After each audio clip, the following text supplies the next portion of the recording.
उपजे धानवा के कहा उपजे धानवा आ कहा रे उपजे सोनावा के कहा रे उपजे सोनावा कहा रे उपजे हो शिव गुरु के ज्ञानवा। इसमें भी झुमटा है, जो चल रहा था वही आएगा, झुमटा ही आएगा।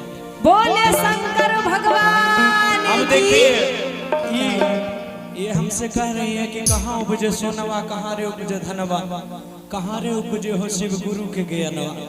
अभी मैं इसको क्या समझा रहे हैं, क्या बता रहे हैं कि सुनना, अरे खेते उपजे धनवा कि सोनार खरा सोनवा, अरे सोनार घर सोनवा चर्चा में उपजे, चर्चा में उपजे। जैसे हम लोग भी अभी शिव जी का चर्चा ही कर रहे हैं, ये भी एक चर्चा ही हुआ। आएगा कि शिवा गुरु के ज्ञानवा चर्चा में उपजे।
उपजे धानवा बाजार में उपजे सोनावा। इधर आ जाइए आप लोग। खेते में उपजे धानवा बाजार में उपजे सोनावा, बाजार में उपजे सोनावा चर्चा में उपजे, चर्चा में उपजे हो शिवा गुरु के ज्ञानवा चर्चा में उपजे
भैया हमारे ये बम जो है बहुत जोश में लग रही है। आप आ जाइए जरा स्टेज के नीचे आ आगे आ जाइए, जाइए। स्टेज पे नहीं आना आपको, बस बगल में आ जाइए, मेरे बगल में। उधर जाते हैं तो थोड़ा तब भीड़ हमको हो जाता और है। जोश मिलेगा। आ जाइए ना प्लीज, आ जाइए, आ जाइए, यहाँ आ जाइए, बस यहाँ आ जाइए। आइए, आइए। चल आबो। 2-3 आ जाइए, 2-3 अकेले नहीं, आ जाइए जल्दी से। जिनको जिनको मना आ जाइए। अच्छा एक बात बताइए, बाबा के दरबार में न जाता है कोई क्या? वही तो बोलिए, आ जाइए जल्दी से दीदी, आ जाइए। यहाँ का एक कहा और हमारे चाची बम जो आना चाह रहे हैं आ जाइए।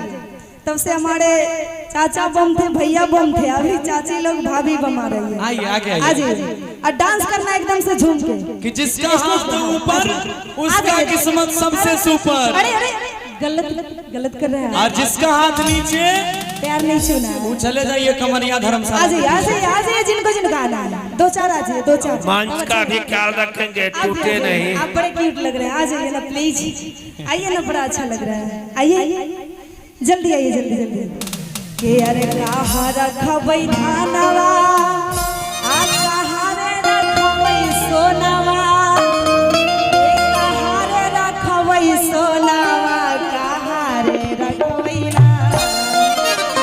उनका से गवाहो ना भैया एक मिनट, उनसे दीदी गवाइए। गाएगी, दीदी के कहाँ रखबै धानवा, कहाँ रखबै सोनावा, कहाँ रे रखबै ना शिवा गया नामा, कहाँ रे रखबै ना। सेवा गुरु के जहनवा, कहाँ रखबै ना।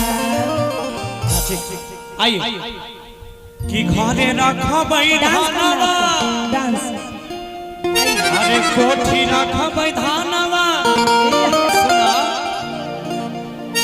कि तिजोरी रखबै सोनवा, अच्छा अरे तिजोरी रखबै सोनवा, चरचा में रखबै, हे चरचा में रखबै। आ जाने छो, देखिए प्यारी प्यारी सी दीदी बम है। क्या आप डांस करिएगा, इधर भी सब लोग डांस करके। सभी लोग को डांस करना है एकदम जोश किसी में। गुरु के ज्ञानवा चरचा में रखबै है।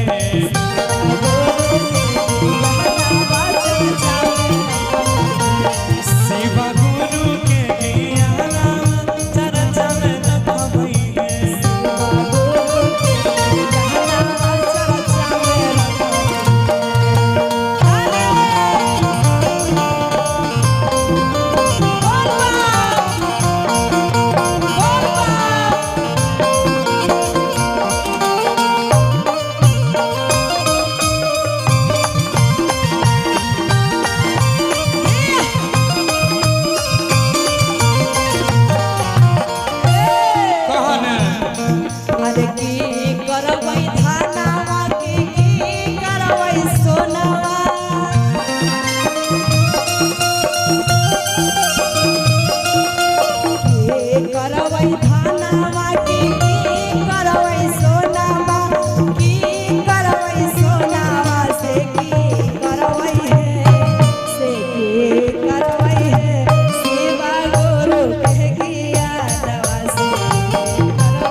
पार्वती की जय हो।